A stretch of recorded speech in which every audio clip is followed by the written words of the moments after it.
오늘은 마태 25장 14절에서 30절 말씀을 주제를 삼아서 이안들은 여기서 금 달란트다 해가지고 금이 말씀과 말씀을 소유한 사람이다 이렇게 얘기를 합니다만은 그런 뜻이 아니고 이 개역 한글에만 금 달란트라고 이렇게 나와 있지만 원어 성경에는 금이라는 말이 없습니다.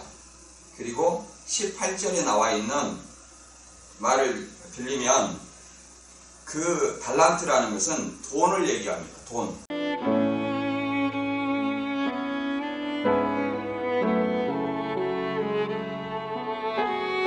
이 앞번에 이어서 천국을 달란트로 비유한 두 번째 비유를 알아보도록 합니다. 이 본문의 핵심 구절은 마태 25장 14절에서 15절인데 어떤 사람이 타국에 갈새 그 종들을 불러 자기 소유를 맡긴가 같으니 각각 그 재능대로 하나에게는 금 5달란트를 하나에게는 2달란트를 하나에게는 1달란트를 주고 떠났더니 라는 어떤 말씀처럼 이 마태 25장의 14절부터 30절의 말씀은 마태 25장 1절부터 13절까지 재림하는 어떤 주님을 맞이해야 되는 성도의 어떤 자세 중에 두 번째 내용입니다. 주님이 이제 밤에 도적같이 오시는데 항상 깨어 있어라. 그런 어떤 말씀이 마태 25장 열천에 비유해서 등과 기름을 준비하는 슬기로운 5처녀처럼 항상 깨어 기도하고 주님을 맞이할 수 있도록 준비해라. 그런 사람이 주님을 맞이해서 혼인잔치에 들어간다. 이런 어떤 내용을 봤습니다. 이어서 주님을 맞이하는 어떤 종들의 자세에서 두 번째로 이제 주님을 맞이하기까지 어떻게 행동을 해야 되느냐, 그것이 달란트의 비유입니다. 우리 달란트의 비유는 많이 들어서 아시겠지만 이 달란트의 비유는 하늘나라, 그 천국을 달란트의 비유로 얘기를 했습니다. 주인이 떠나면서 각각 종들에게 하나는 5달란트, 하나는 2달란트, 하나는 1달란트 이렇게 맡겼다고 이렇게 얘기를 합니다. 그래서 각자 능력에 따라 또는 재능에 따라 이렇게 5달란트, 2달란트, 1달란트를 맡겼는데 이제 주인이 올 때까지 이 장사를 하라고 이렇게 달란트를 맡겼습니다.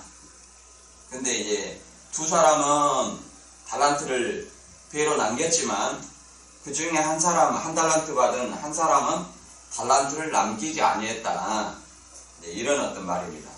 이 말은 여러 가지 말이 있습니다만은 이단들은 여기서 금 달란트다 해가지고 금이 말씀과 말씀을 소유한 사람이다 이렇게 얘기를 합니다만은 그런 뜻이 아니고 이 개역 한글에만 금 달란트라고 이렇게 나와 있지만 원어 성경에는 금이라는 말이 없습니다. 그리고 18절에 나와 있는 말을 빌리면 그 달란트라는 것은 돈을 얘기합니다. 돈. 1달란트를 받은 사람이 땅을 파고 그 돈을 안전하게 묻어두었다 이렇게 얘기합니다. 땅을 파고 묻어두었다는 거예요. 뭐를? 돈을. 그래서 달란트라는 것은 돈을 얘기하는 겁니다. 그 당시에 돈은 또 은전이에요. 금도 아니고. 그래서 은화기 때문에 금이라는 말을 말씀이다 또는 목자다 이렇게 얘기하는 것은 맞지 않는 내용입니다. 그러면 이 말씀 속에서 어떤 우리한테 의미를 주고자 했는지 생각을 해봐야 됩니다. 주님께서 우리에게 주신 어떤 사명을 얘기를 하고 있는 거예요. 은사에 따라 각자 사명을 얘기를 하고 있는 거예요. 그래서 14절부터 30절까지인데 핵심 구절을 같이 읽어보도록 하겠습니다. 14절부터 28절까지만 읽어볼까요? 생략한 부분이 있는데 그건 생략하고 그냥 읽어보겠습니다.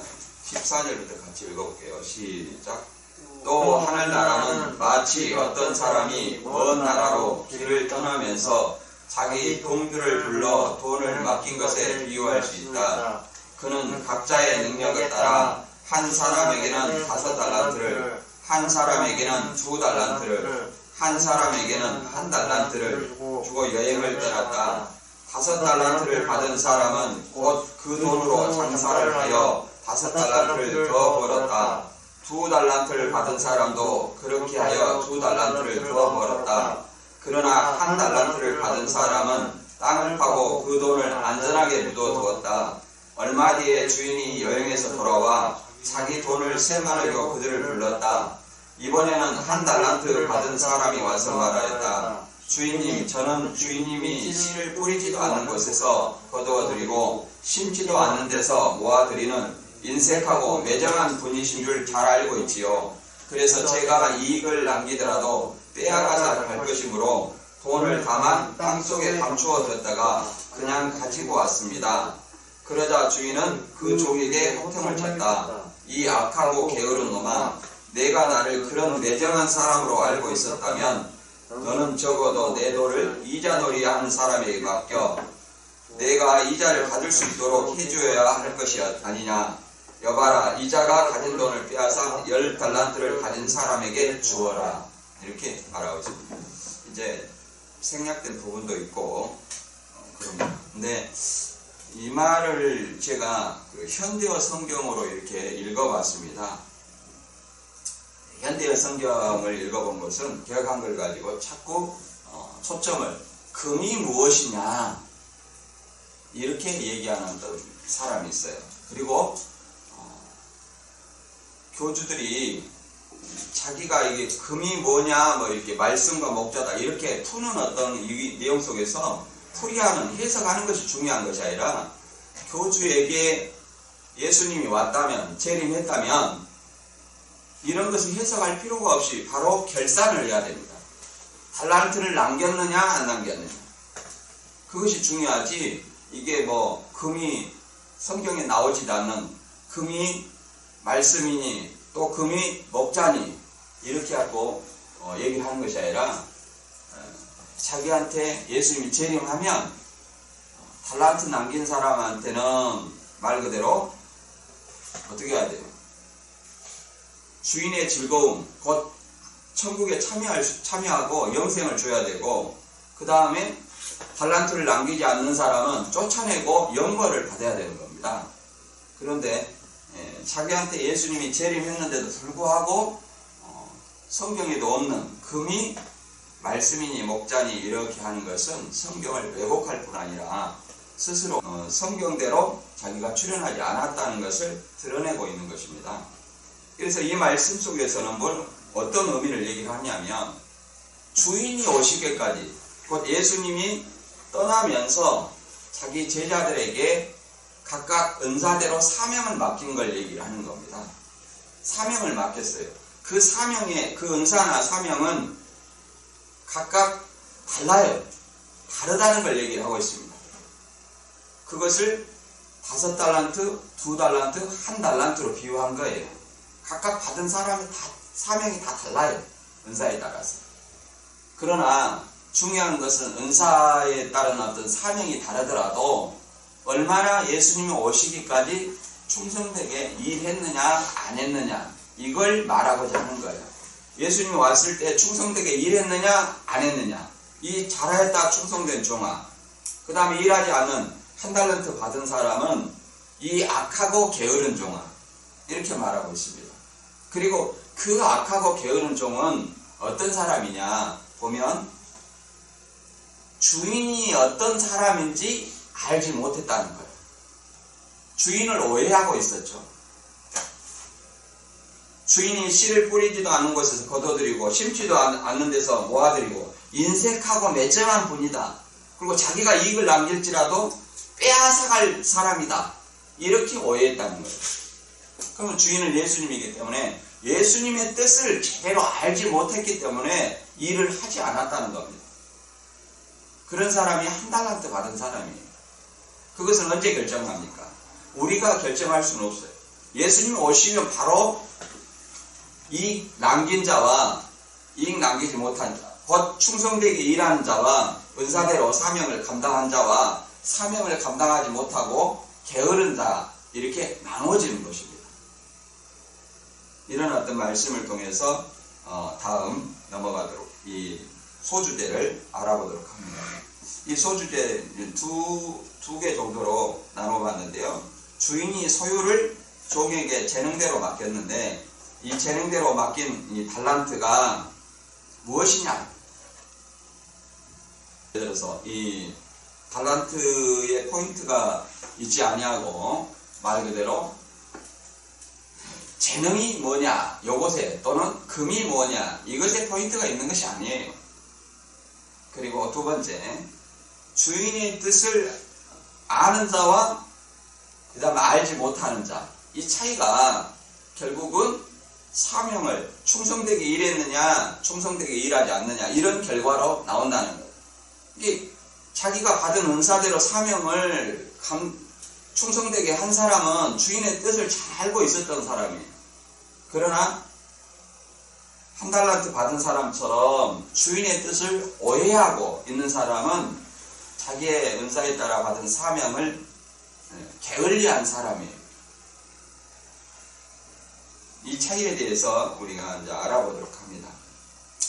이단들의 그 마태 25장 이 달란트의 비유 주장을 다시 한번 짚어보면 천국의 비유는 비유로 감추어져 있다 이렇게 얘기를 합니다. 그래서 아무나 알 수 없다 이렇게 얘기하는데 마태 13장의 천국 비밀이 비유로 감추어 있지만 마태 13장 51절의 말씀처럼 제자들한테 이 모든 것을 깨달았느냐 그러니까 예 그러하오이다 이렇게 말했습니다. 이미 깨달은 사실이에요. 제자들도 깨달았고 예수님이 이미 열어놓으신 말씀이에요. 그리고 이제 두 번째 개역 한글에 금 달란트라고 하니까 이 금에 초점을 맞춰가지고 금을 말씀과 말씀을 소유한 사람이다 이렇게 얘기를 합니다. 물론 원어에는 기록되지 않았어요. 개역 한글만 기록되어 있고 개역 한글을 보더라도 18절에 그 금을 감춰놨다는 것이 아니라 주인이 받은 그 돈을 감춰놨다는 거예요. 한 달란트 받은 사람이. 그래서 금이 초점이 된 것이 아니다. 물론 금이 말씀이다, 말씀을 소유한 사람이다 이렇게 얘기를 하는 것은 그 이단들의 그 비유풀이 하는 어떤 공식 때문에 그럽니다. 모든 것을 말씀과 목사로 풀기 때문에 이것도 뭐예요? 하나님의 금이다. 예수님이 주신 금이다. 그러면 예수님의 말씀과 예수님의 말씀을 소유한 사람이다. 이렇게 해석하면 이미 결론이 나와 있어요. 그런 어떤 단순한 말씀과 목자로 풀이하는 이 비유의 말씀이 아닙니다. 그리고 달란트 장사의 어떤 결산, 회계는 언제 하느냐? 주인이 와서 하는 겁니다. 주인이 와서. 예수님이 재림하면 영생과 영벌로 가르고 달란트를 남긴 자, 곧 충성되게 일한 자와 충성되게 일하지 않는 자 이렇게 가르는 거예요.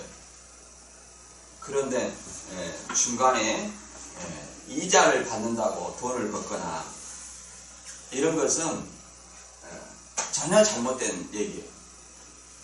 그 중간에 이자 받으려면 이자를 받는다면 그 사람이 이미 약한 사람인데 바깥에 내쫓아야지 왜 이자를 받습니까? 이자를 받을 것이 아니라 이자라고 110만 원씩 받을 것이 아니라 바깥에 내쫓아야 돼요. 그리고 영생과 영벌도 줘야 돼요. 그런 어떤 성경을 부분적으로 차용해서 말도 안 되는 얘기를 하면 안 된다. 그 이단들이 성경을 오용한 것이다. 중요한 것은 자기한테 맡긴 달란트를 남겼냐 안 남겼냐 이런 어떤 비유이고 은사에 따라서 사명이 각각 달라요. 우리가 각각 재능이 다르듯이. 그러면 이것의 핵심은 주인이 올 때까지 얼마나 자기가 받은 은사에 따라 받은 사명에 충성했느냐 안 했느냐 여기에 포인트가 있는 거예요. 달란트의 숫자가 중요한 것이 아니라 재능이 많고 적음이 아니라 은사가 많고 적음이 아니에요. 금이 포인트가 아니다. 근데 여기는 뭐 예수님의 금은 뭐냐? 변치 않는 진리의 말씀이다. 말씀을 가진 사람이다. 그리고 달란트 장사는 뭐냐? 진리의 말씀으로 전도한다. 이런 말을 교주들이 있는 곳에서는 할 수도 없다. 할 필요도 없다. 왜 그러냐면 교주에게 이미 예수님이 재림했다면 뭐 해야 돼요? 결산하고 영생과 영벌로 갈라야죠. 충성된 자와 그 충성된 게으른 자를 이렇게 갈라야 되는 거예요. 달란트를 남긴 자와 달란트를 남기지 못해 갈라야 되는 거예요. 이 주재림을 준비하는 어떤 성도의 자세 중에 천국 비유를 이제 세 가지로 얘기를 했는데요. 마태 25장을 세 가지로 얘기했는데, 첫 번째는 열처녀의 비유. 주님의 재림 때까지 깨어 준비하는 자세를 열처녀의 비유로 말씀해 주었습니다. 그래서 시한부를 정하면 안 되는 거예요. 그리고 두 번째, 주인이 언제 올지 모른다는 거예요. 더디 온다는 거예요. 그리고 두 번째는 이 달란트 비유입니다. 재림을 준비하는 성도의 자세 중에 달란트 비유를 얘기를 했습니다. 주인이 재능에 따라 은사에 따라 맡긴 사명을 주인이 올 때까지 얼마나 충성되게 일했느냐 안 했느냐, 이걸 달란트를 남겼느냐 안 남겼느냐 이렇게 설명하고 있는 겁니다. 세 번째는 양과 염소의 비유예요. 양과 염소의 비유는 주인이 올 때까지, 예수님이 재림할 때까지 예수님의 말한 형제 사랑의 계명을 실천했느냐 안 했느냐, 이것이 포인트입니다. 최근에는 이 냉수 한 그릇이라고 해가지고 돈을 걷는다고 들었어요. 근데 이게 냉수를 얘기를 하는 것이 아닙니다. 그 교주한테 말 그대로 예수님이 왔다면 냉수를 얘기할 것이 아니라 양이냐 염소냐 이렇게 가르는 것이 중요한 것이지, 거기서 냉수 한 그릇을 대접했느냐 안 했느냐 이렇게 돈을 그 명목으로 냉수값이다 이렇게 돈을 걷는 것이 아니다. 이 천국 달란트 비유는 주인이 타국에 가면서 종들에게 자기 소유, 주인의 소유를 각각 재능대로 나눠준 겁니다. 한 사람에게는 5달란트, 한 사람에게는 2달란트, 한 사람에게는 1달란트를 주고 떠났어요. 그래서 주인이 올 때까지 장사해서 이윤을 남기라고 명한 것입니다. 그래서 종들이니까, 주인의 종들이니까 주인이 명한 장사를 해야 돼요. 그래서 주인이 돌아와서 결산을 하게 됩니다. 종들을 불러 장사를 어떻게 했냐고 결산하고, 열심히 충성되게 한 종과 게으른 종을 구별하여 주인이 많은 것을 남기는 사람에게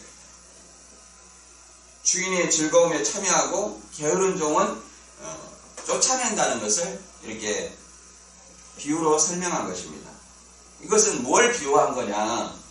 예수님께서 승천하시면서 제자들에게 각 은사에 따라서 할 일 곧 사명을 맡기시고 승천하셨다가 이 땅에 다시 재림주, 심판주로 오셔서 상과 주실 것을 묘사한 것이라 말할 수 있습니다. 근데 이런 것이 이제 뭐 금의 포인트를 둔 것이 아니라는 것을 다시 한번 말씀드리고, 이 그림을 보시면 여기 나와 있는데, 주인이 떠나갈 때 이제 종들에게 내가 다녀올 때까지 능력대로 일을 잘해라, 내 주인님이었습니다. 그러니까 종은 주인이 시킨 대로 하는 거예요.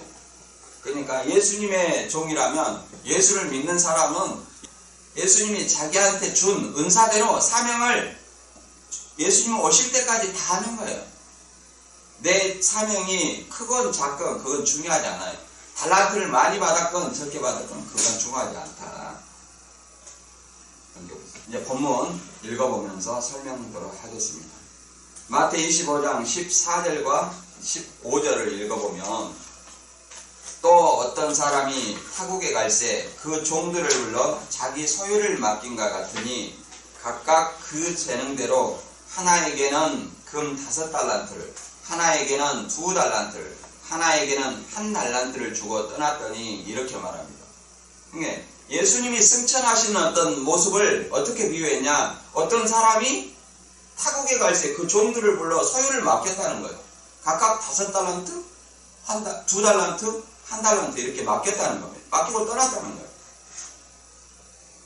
그러면 이건 어떤 비유냐?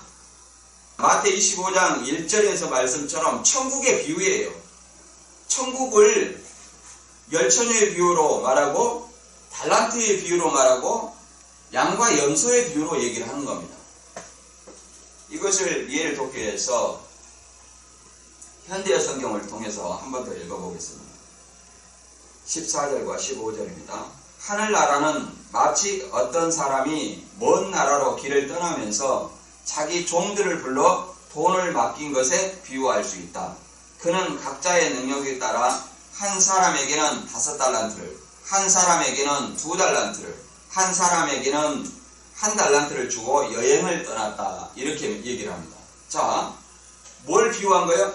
하늘나라는 이렇게 비유합니다. 현대에서요. 천국을 이렇게 비유한 거예요.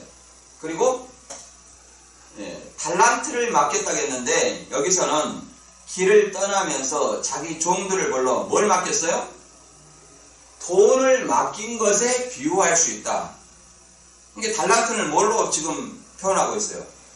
돈으로 말하고 있는 거예요. 돈을 맡겼는데 어떻게 맡겼냐? 그는 각자의 능력에 따라서 맡겼다는 거예요. 능력에 따라 한 사람은 5달란트, 한 사람에게는 2달란트, 한 사람에게는 1달란트. 이걸 우리가 어떻게 이해를 해볼 수 있냐면 우리가 어떤 회사에서 말 그대로 프로젝트가 하나 있다고 칩시다. 그러면 이 프로젝트를 감당할 사람이 있고 감당을 못할 사람이 있어요. 각각 다 업무가 다릅니다. 그 하나의 프로젝트를 완성하기 위해서. 어떤 사람은 굉장히 많은 분량의 일을 프로젝트 파워포인트를 작성한다든지 어떤 사람은 기획을 한다 할지 어떤 사람은 발표를 한다 할지 이런 식으로 각자의 재능에 따라서 맡은 사명이 다르다. 임무가 달라요. 그걸 이렇게 설명하고 있는 겁니다. 그러나 이것이 비유이기 때문에 예수님을 이렇게 비유했어요. 예수님이 승천하면서 제자들에게 주신 소유를 얘기를 하는 거예요. 그러면 예수님이 우리한테 주신 것은 뭐냐? 예수님이 승천하시고 예수님이 성령을 통해서 오순절날 성령을 통해서 우리에게 각각 주신 은사가 뭐냐? 나에게 받은 어떤 은사는 뭐냐? 내가 맡은 사명은 뭐냐? 그런데 이것을 갖다가 재능을 남겨야 된다. 재능을 맡겼다. 재능을 맡긴 것이 아니에요. 금을 맡긴 것도 아니고 재능이나 금을 맡긴 것이 아니라 뭘 맡겼어요? 돈을 맡겼어요. 돈이 뭐예요? 달란트. 그 당시에는 은화예요. 은화. 마태 25장 18절에도 계획한글에 이렇게 나와 있습니다. 한 달란트 받은 자는 가서 땅을 파고 그 주인의 돈을 감추어 두었더니. 자, 그러면 1달란트 받은 사람이 뭘 감췄어요? 돈을 감췄죠? 받은 것은 뭐예요? 돈. 그러면 5달란트, 2달란트, 1달란트란 말은 뭐세요? 돈이 많고 적음이에요. 돈이 많고 적음. 그것을 5달란트, 2달란트, 1달란트 이렇게 표현한 겁니다. 여기서 돈이라는 것은 아르케리온이라는 어떤 헬라어인데 이것의 뜻은 본래 은이에요. 당시 쓰던 화폐 은화를 얘기하는 겁니다. 예를 들어서 우리는 돈에 쓰는 단위가 원 있죠. 예를 들어서 1,000원이냐, 10,000원이냐, 100,000원이냐 이런 어떤 의미하고 같습니다. 여기 이제 달란트라고 이렇게 얘기를 했는데 이 달란트는 금도 아니고 재능도 아니에요. 이 달란트는 헬라어로 탈란타입니다. 탈란타. 본래 무게를 측정하는 단위였던 어떤 이 달란트는 당시 통용되는 화폐인 은입니다. 은을 얘기하는 거예요. 여기 그림이 나와 있죠. 이제 원어 성경에는 금이라는 말은 없어요. 그리고 개역 한글에도 18절에 돈이라고 이렇게 분명하게 명시되어 있고, 이 돈의 원어에는 아르기리온이라고 은을 뜻합니다. 은화를 뜻해요. 그래서 이 은화를 많이 줬냐 적게 줬냐 이런 겁니다. 한 달란트, 그 은화를 칭하는 얘기가 뭐예요? 그래서 달란트라고 얘기를 하는 겁니다. 달란트.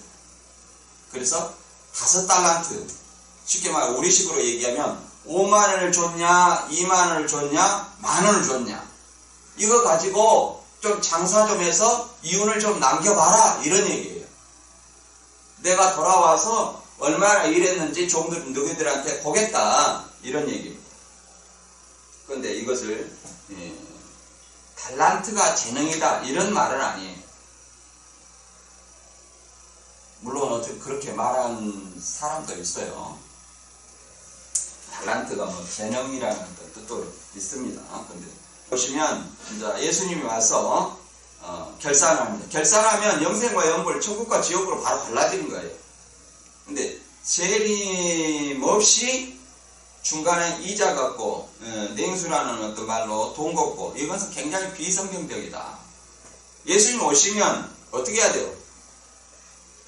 잘하였다 충성된 종아하고 이웃 남긴 자에게 칭찬하고 주인의 즐거움에 참여하는 거예요. 주인의 즐거움이라는 것은 잔치집이죠. 천국 혼인잔치.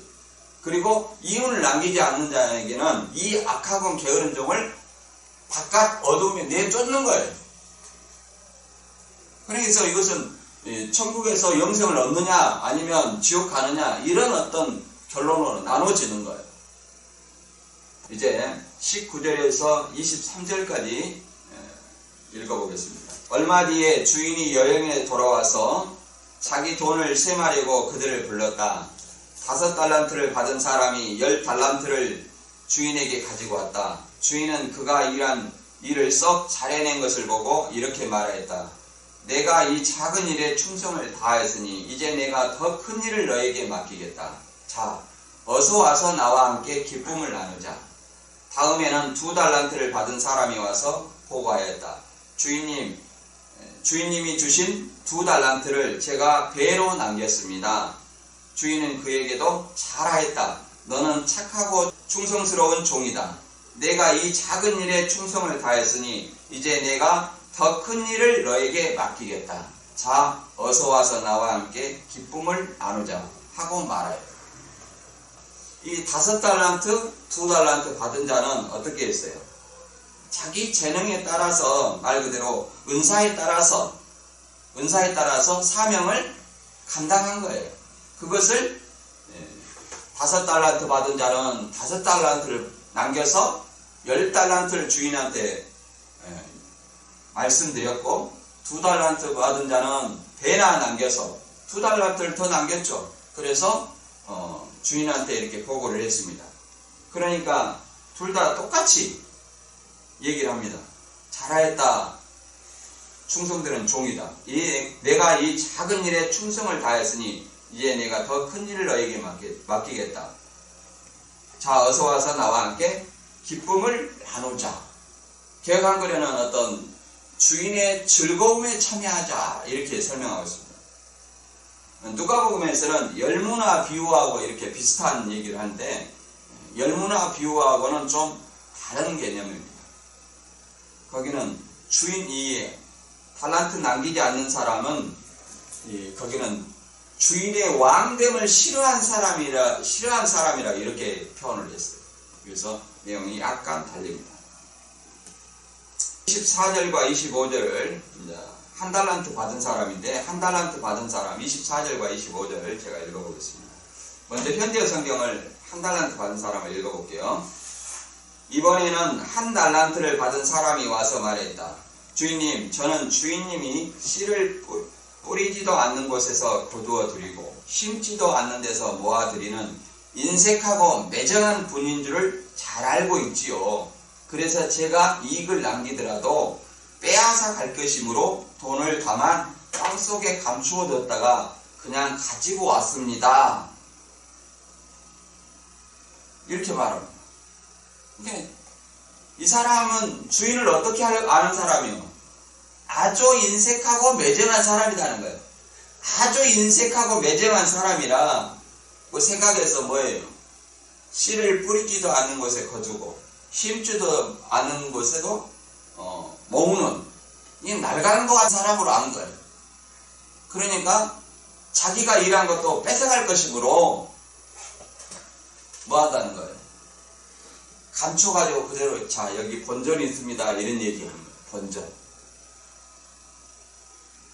자 이것을 계약한거래에 통해서 한번 읽어볼게요. 한 달란트 받았던 자도 와서 가로되 주여 당신은 굳은 사람이라 심지 않은 데서 거두고 해치지 않는 데서 모으는 줄 내가 알았으므로 두려워하여 나가서 당신의 달란트를 땅에 감추어 두었나이다. 보소서 당신은 것을 받으셨나이다. 이렇게 말합니다. 같은 말이죠. 현대 성경은 좀 더 쉽게 설명해 놨고 당신은 굳은 사람이라 인색하고 매정한 분이라는 거예요. 심지 않은 데서 거두고 뿌리지 않는 곳에서 해치지 않는 것에서 모은다는 거예요. 해친다는 것은요 뿌리지도 않는 것 뿌리는 것이죠. 뿌려놓고 다시 모아야 되는데 뿌리지도 않았으면서도 모은다는 거예요. 이 말은 이 종이 주인을 굉장히 오해한 거죠. 그리고 종임에도 불구하고 장사하여 일을 남기라겠는데도 불구하고 주인의 말을 거역한 거예요. 그리고 주인을 굉장히 오해한 거죠. 오해한 것뿐만 아니라 더 아주 인색하고 매정한 사람이다. 이렇게 해서 일을 안 한 거예요. 우리는 이 말씀 속에서 종이 주인을 오해하여 주인이 맡긴 달란트를 사용하지 않았습니다. 그러면 주인인 예수님이 우리가 종이에요. 예수님의 종입니다. 그렇다면 예수님이 나에게 주신 은사는 어떤 것이냐? 나에게 맡긴 사명은 어떤 것이냐? 이걸 생각해 봐야 돼요. 그리고 예수님이 어떤 분인가? 이걸 생각을 해봐야 됩니다. 예수님이 말 그대로 인색하고 매정한 분이냐? 절대 그렇지 않다는 것을 우리는 성경을 통해서 알 수 있습니다. 예수님께서는 말 그대로 우리 인간들의 죄를 위해서 자신을 친히 속죄의 제물이 되셨어요. 그만큼 자기 목숨을 걸고 우리를 사랑하신다는 사실을 우리는 잘 알고 있습니다. 그분이 떠나가시면서 우리에게 뭘 주셨어요? 각각 은사대로 많은 어떤 사명을 주셨습니다. 그래서 우리는 내 안의 사명이 무엇인가를 발견해야 됩니다. 이 악한 이 한 달란트 받은 사람처럼 주인의 뜻을 오해하고 또 일도 자기의 맡은 바 사명을 하지 않는다면 나중에 그 결국은 어떠하겠습니까? 그러면 이 은사에 따라 받은 사명이 무엇인지 베드로전서 4장 10절을 읽어보겠습니다. 각각 은사를 받은 대로 하나님의 각양 은혜를 맡은 선한 청지기와 같이 서로 봉사하라. 이렇게 은사를 받은 대로 그러잖아요. 은사를 받은 대로 하나님의 각양 은혜를 맡은 선한 청지기와 같이 서로 봉사하라. 이게 봉사의 사명은 봉사를 하는 거예요. 선한 청지기와 같이. 그리고 로마서 12장 6절에서 8절 보면 우리에게 주신 은혜대로 받은 은사가 각각 다르니 이렇게 말합니다. 주인이 종들에게 각각 다른 분량의 달란트를 주었어요. 5달란트, 2달란트, 1달란트 이렇게 각각 다른 달란트의 분량을 주었지만 우리에게도 받은 은사가 각각 같아야 달라요. 다르다는 거예요. 은혜대로 받은 은사가 각각 다르니 혹 예언이면 믿음의 분수대로 혹 섬기는 이면 섬기는 일로 혹 가르치는 자면 가르치는 일로 혹 권위 있는 자면 권위 있는 일로 혹 구제하는 자는 성실함으로 다스리는 자는 부지런함으로 긍휼을 베푸는 자는 즐거움으로 할 것이니라 이렇게 말하고 있습니다. 그럼 나의 어떤 사명은 뭐냐? 내가 받은 은사는 어떤 것이냐? 이걸 생각해 봐야 됩니다. 고전 12장 4절에서 6절을 읽어보면 같은 말입니다. 은사는 여러 가지나 성령은 같고 직임은 여러 가지나 주는 같으며 역사는 여러 가지나 모든 사람 가운데서 역사하는 하나님은 같으니 이렇게 말하고 있습니다. 은사는 이렇게 달라요. 여러 가지로. 직임도 여러 가지 달라요. 우리의 사명도 다르다는 거예요. 그러나 한 주시고 한 성령이다는 거예요. 성령이 주신 은사에 따른 사명이 각각 다르다 이렇게 설명을 하고 있습니다. 그것을 이제 쭉 읽어보면 우리 몸의 지체를 가지고 설명하고 있어요. 자, 눈의 역할을 하고 그 다음에 귀의 역할을 한 사람이 있고 입의 역할을 한 사람이 있고 머리의 역할을 한 사람이 있고 손의 역할을 한 사람이 있고 발과 다리의 역할을 한 사람이 있어요. 각각 따로따로 놀면 안 됩니다. 교회 공동체 안에서. 어떻게 해야 돼요? 서로 손과 눈과 입과 발이 협력해서 이 공동체를 이끌어 나가는 거예요. 자기 맡은 바 은사에 따른 사명을 가지고 이걸 달란트로 비유했는 거예요. 그 맡은 바 은사에 따른 사명을 가지고 얼마나 주인이 오실 때까지 자기 맡은 바 사명을 다 했느냐, 다 하지 못했느냐 이렇게 말하고 있습니다. 마태 25장 26절에서 30절까지 읽어보고 말씀을 정리하겠습니다. 그러자 주인은 그 종에게 호통을 쳤다. 이 악하고 게으른 놈아, 내가 나를 그런 매정한 사람으로 알고 있었다면 너는 적어도 내 돌을 이자놀이하는 사람에게 맡겨두어 내가 이자라도 받을 수 있도록 해주어야 할 것이 아니냐. 여봐라, 이자가 가진 돈을 빼앗아 10달란트를 가진 사람에게 주어라. 자기에게 주어진 것을 잘 활용하는 사람은 더 많이 받아서 풍족하게 될 것이고 책임을 다하지 못하는 사람은 가지고 있는 것마저 빼앗길 것이다. 이 무익한 종을 바깥 어두운 데로 내어 쫓으라. 거기서 슬피 울며 이를갈미 있으리라 하니라. 이렇게 말합니다. 이 한 달란트 땅에 묻어두어가지고 한 달란트 받은 것을 그렇게 주인한테 한 달란트. 자, 주인은 인색하고 매정한 분이라 이렇게 내가 그대로 가져왔습니다. 이렇게 얘기를 하는 거예요. 그러자 주인이 뭐라고 그랬어요? 종에게. 이 악하고 게으른 놈아. 그러니까 주인이 종에게 일 시켰으면 일을 해야 되는데 일도 안 하고 그냥 종이라고 있는 거예요. 그러니까 이걸 어떻게 볼 수 있냐? 무늬만 신앙인 거예요. 무늬만 신앙인. 어떤 사람을 생각해 볼 수 있냐면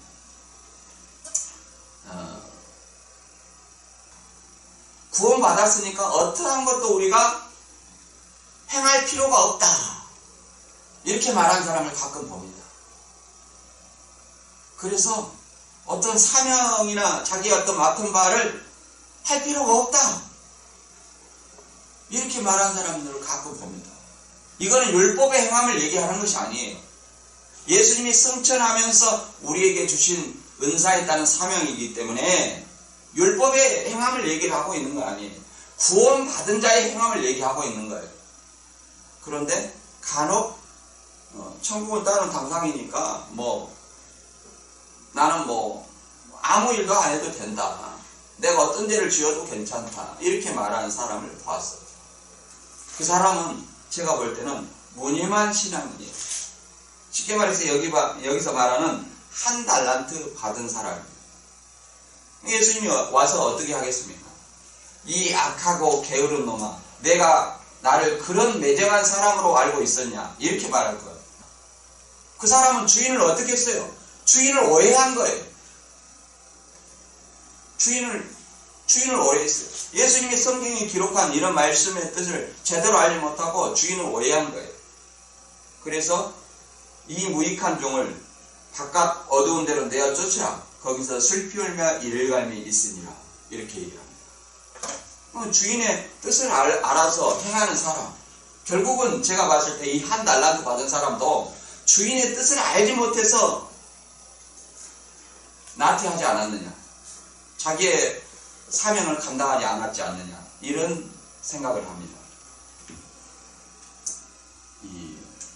주인의 뜻을 알고도 행치 않는, 행함을 부인하는, 구원받은 자로서 행함을 부인하는 어떤 그런 사람들, 무늬만 신앙인, 한 달란트 받은 사람 같은 사람에 대해서 고전 3장 10절에서는 잘 설명하고 있습니다. 내게 주신 하나님의 은혜를 따라 내가 지혜로운 건축자와 같이 터를 닦아둠에 다른 네가 그 위에 세우나 그러나 각각 어떻게 그 위에 세우기를 조심할지니라. 이 닦아둔 것 외에 능히 다른 터를 닦아둘 자가 없으니 이 터는 곧 예수 그리스도라.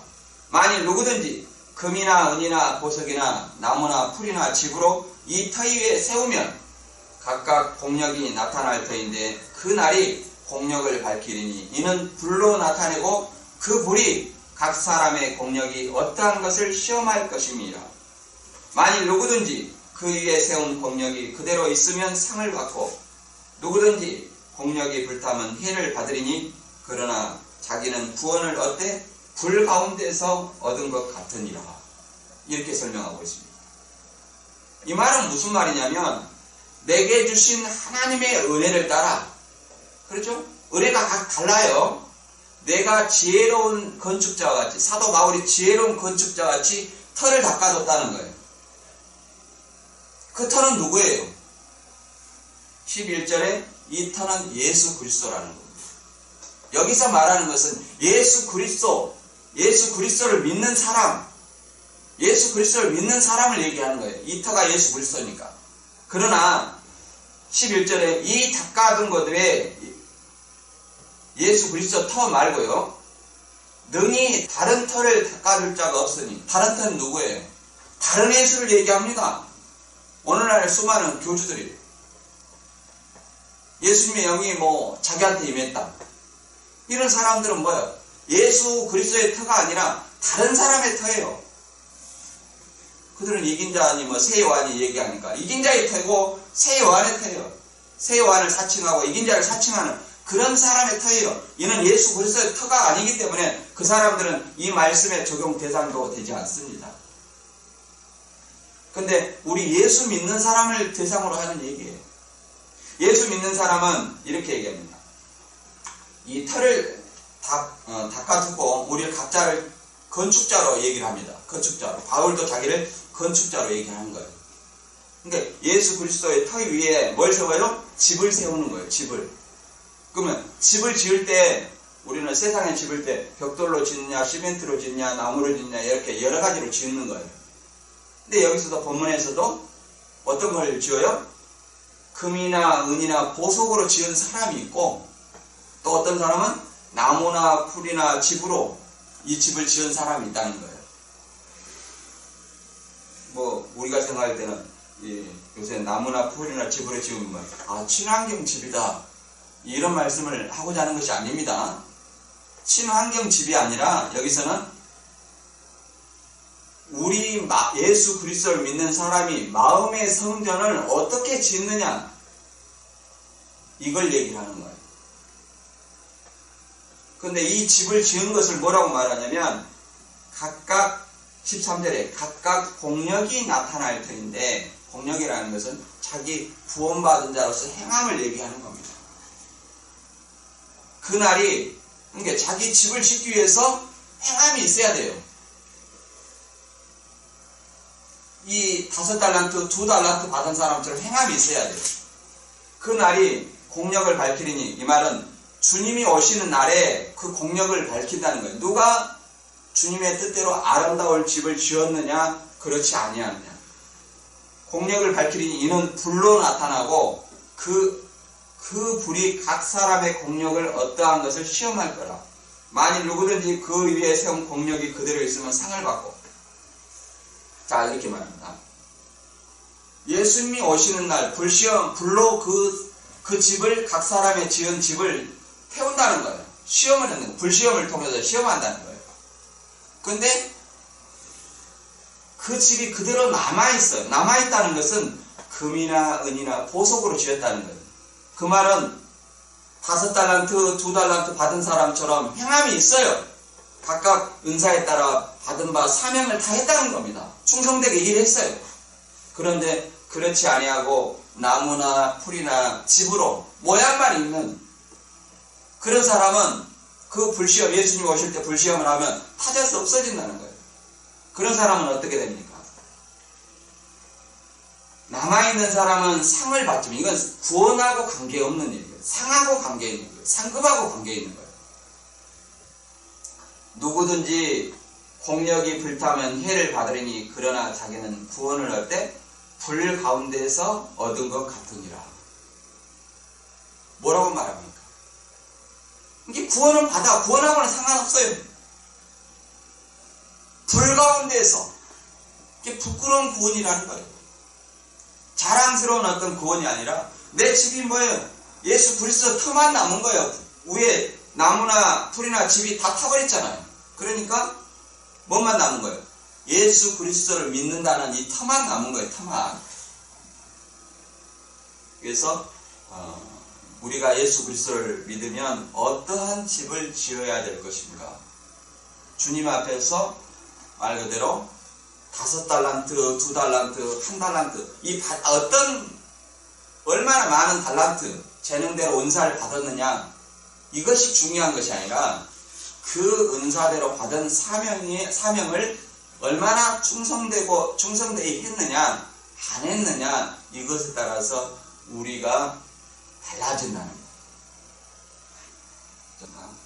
오늘 말씀을 다시 한번 정리하면 이런 겁니다. 예수님은 하늘나라를 천국을 열천열 비유로 말씀하시고 또 달란트 비유로 말씀했습니다. 또 양과 염소의 비유로 말씀했습니다. 오늘 본문은 예수님을 재림주를 맞이하는 성도의 자세 중에 두 번째입니다. 주님을 믿는, 주님을 기다리는 어떤 성도들이 어떠한 마음을 가지고 신앙생활을 해야 되느냐. 주님이 우리에게 주신 은사에 따라서 맡은 바 사명을 다하는 것을 5달란트, 2달란트, 1달란트 이렇게 비유를 했다면 2달란트와 5달란트를 이윤을 남기는 주님 앞에 바라셨을 때 내가 뭘 했느냐? 자, 네가 장사한 것을 가져와 봐라. 그래서 주인님 여기 10달란트 있습니다. 주인님 여기 4달란트 있습니다. 주인님 여기 2달란트 있습니다. 이렇게 말해야 되는, 다시 말해서 예수님이 재림 때 나에게 와서 내가 나를 위해서 행한 것이, 내가 너에게 맡겨준 은사에 따른 사명을 얼마나 했느냐 이렇게 물었을 때 나는 주인님, 예수님, 주님이 저에게 주신 은사대로 저는 이런 사명을 이렇게 감당했습니다 라고 말할 수 있는 사람이 되어야 할 것입니다. 누가복음 12장 47절에서 48절에는 이렇게 말하고 있습니다.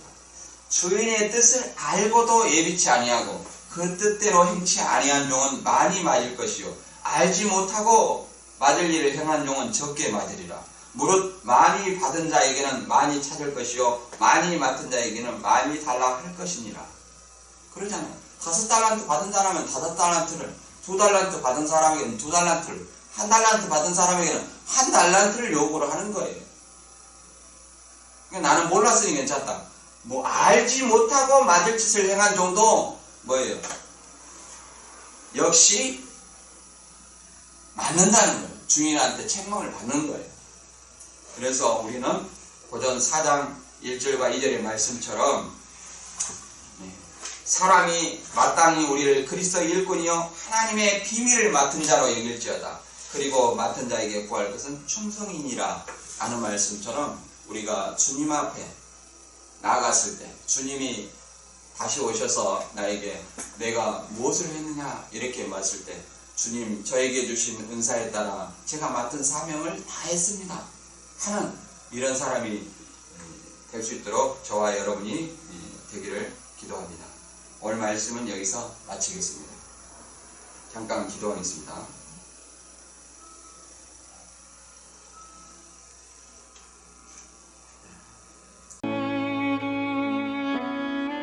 이단대처에 동참한다면 구독과 좋아요, 알람으로 공유해주세요.